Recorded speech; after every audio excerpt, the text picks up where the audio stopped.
मित्र धृग विग्रह स्याद उलूप कर्वयंचनात्। मित्र को द्रोह देने वाले गीध बनते हैं, क्रय विक्रय में धोखाधड़ी करने वाले उल्लू बनते हैं। दुकानदार लोग मुझे सुन पा रहे हैं, उतना ही लीजिए मुनाफा जितना आपका धर्म बोलता है। वस्तु में मिलावट करोगे, ज़्यादा लेकर के बहुत ज़्यादा कम दोगे, इस व्यापार को बिगाड़ना मत। पैसा तो सब कुनवे के लिए रह जाएगा, लेकिन ऐसा काम करने वाला 1,00,000% उल्लू बनेगा। लिखा है, वर्णन है, उल्लू बनेगा।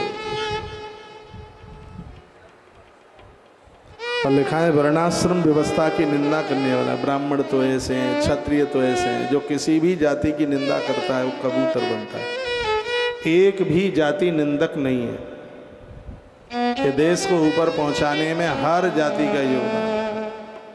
किसी भी जाति की निंदा मत कीजिए। कहते हैं अरे ब्राह्मण तो ऐसे हैं, लूट के लिए निकल पड़े हैं, लूट मार मची है।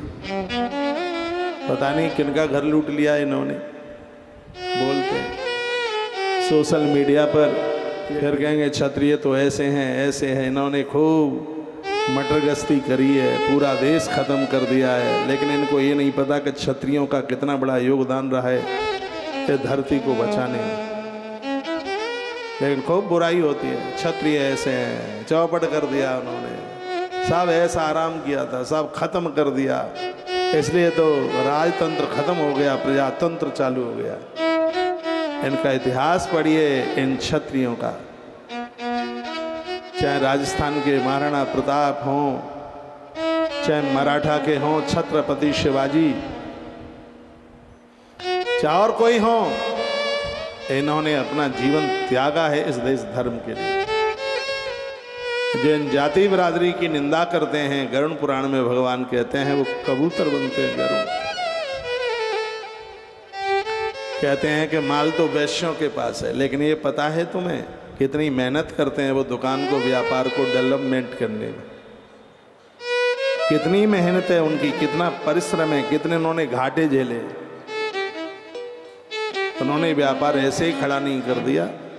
बड़ियों के बच्चे बहुत मेहनती होते हैं, वो बैठे नहीं खाते। और जाति वाले लोग तो किराए पर दे देंगे, सेट किराए पे दे दिया है, फैक्ट्री किराए पर दे दी है, कमरे किराए पर दे दिए। वो तो आ ही रहा है, गुजारा हो ही रहा है, क्या कमी है। लेकिन बढ़िया का बेटा मेहनत करता है, उसके हुनर में है धन कैसे कमाया जाता है। फिर कहेंगे लूट मार मची है, सब बड़ियों ने धन इकट्ठा कर लिया और तो किसी के पास रहा ही नहीं। उनकी मेहनत देखिए। मत कीजिए बुराई, ये देश की इकोनॉमी बढ़ाई है व्यापारियों ने। वो कौन से भी समाज का रहा हो व्यापारी, उन्होंने अर्थव्यवस्था का डेवलपमेंट किया है। अब कैसे उनकी बुराई कर सकते हैं। भगवान नारायण कहते हैं, हे गरुण, जो जाति की बुराई करता है, वर्ण की बुराई करता है, वो कबूतर बनता है। तो ये गलती मत कीजिएगा। बड़ी कथा, अद्भुत अच्छी अच्छी बातें कही गई हैं। चतुर्थ वर्ण, छोटी जाति में जन्म लेना उस बेचारे ने कोई गुनाह नहीं किया है। जो है वही छू छू छू छू छू दूर। हमें वो टाइम याद है, किसी को बुरा ना लगे, ये तो हमने अपनी आंखों से देखा। अरे अरे अरे अरे अरे अरे अरे, तो उसके बेटे के संग रहा। वो अम्मा दादी वो ऐसे पानी हाथ में लेती और नाक में वो फूल होता था सोने का, उसके में पता नहीं क्या मंत्र पढ़ती, उसे छुआती और ऐसे छींटे मारती। ये देख लो, पवित्र हो गए। अम्मा की नाक में पड़ी हुई वो सोने की क्या चीज़ थी, उसने पानी छुआया और छींटे मारे, कहा अब घर में आ जा, तू पवित्र हो गया। ये सब ऐसी बातें, इन बातों ने देश का पनिया ढार किया। ये ठीक नहीं रहा बिल्कुल कभी भी। हम इन सब चीज़ों के भारी विरोधी हैं। जाति हैं, वर्ण व्यवस्था है, लेकिन ये कुछ ऐसी बातें हैं जिन्होंने कबाड़ा किया। ये देश के उत्थान में, तरक्की में चारों वर्णों का योगदान रहा है। चौथे वर्ण का व्यक्ति सेवक बन करके जिया है। तीसरे वर्ण का व्यक्ति पोषक बन करके जिया है। दूसरे वर्ण का व्यक्ति रक्षक बन करके जिया है। पहले वर्ण का व्यक्ति शिक्षक बन करके जिया है। और उसी समाज का डेवलपमेंट होता है जिस समाज में चारों चीज़ें होती हैं। समाज में विवेक होना चाहिए, शौर्य होना चाहिए, अर्थ होना चाहिए और सेवा होनी चाहिए। ये मैं तो कहूँगा कि घर में एक नहीं 4 बच्चों को जन्म दो, एक शिक्षक हो, एक रक्षक हो, एक पोषक हो और एक सेवक हो, 4।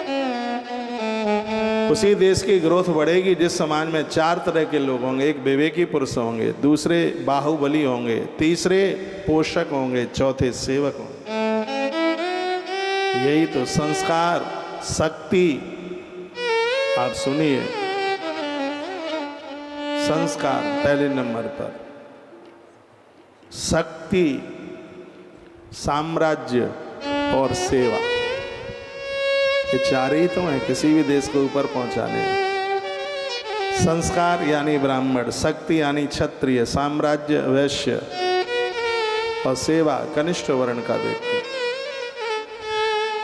ये देश को ऊपर पहुंचाने में इन 4 चीजों का होना बहुत ज़्यादा जरूरी है और समाज के 4 लोगों से 4 चीज़ें मिलती हैं।